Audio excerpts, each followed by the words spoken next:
4 German tankers were walking briskly across the field towards the Volga.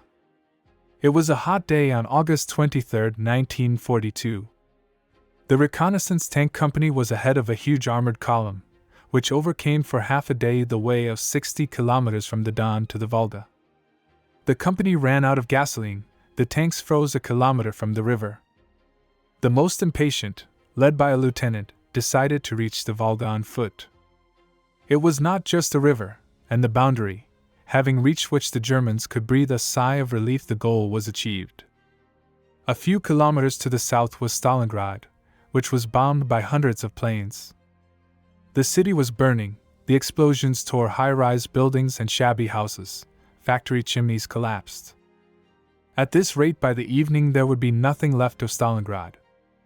The mood of the tankers was excellent. 3,000 kilometers were passed, the Red Army was almost defeated, the war was coming to a victorious end. On the way there was a watermelon field. The tankers, young guys, in unbuttoned overalls, split the largest watermelons and greedily ate the juicy, sweet pulp. The watermelons that were not to their liking were kicked with laughter, breaking them into pieces. They were having fun, laughing and throwing watermelon rinds at each other.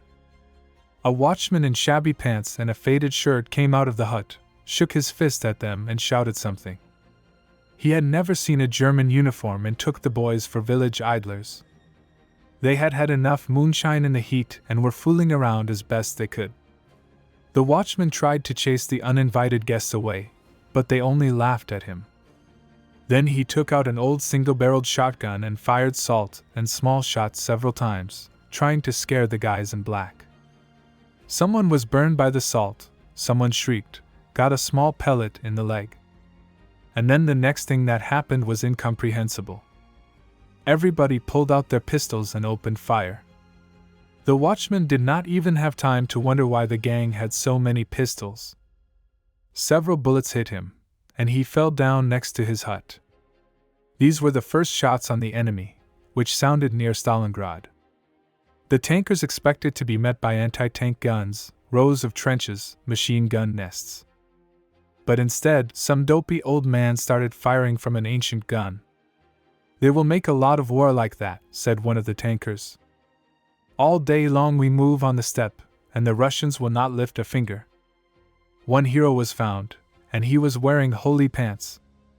We brought gasoline, refueled the equipment, and the soldiers of the 14th Division drove to the shore. It was 4 o'clock in the afternoon, at the height of the midday heat. The Volga was deserted, on the left bank was visible endless steppe.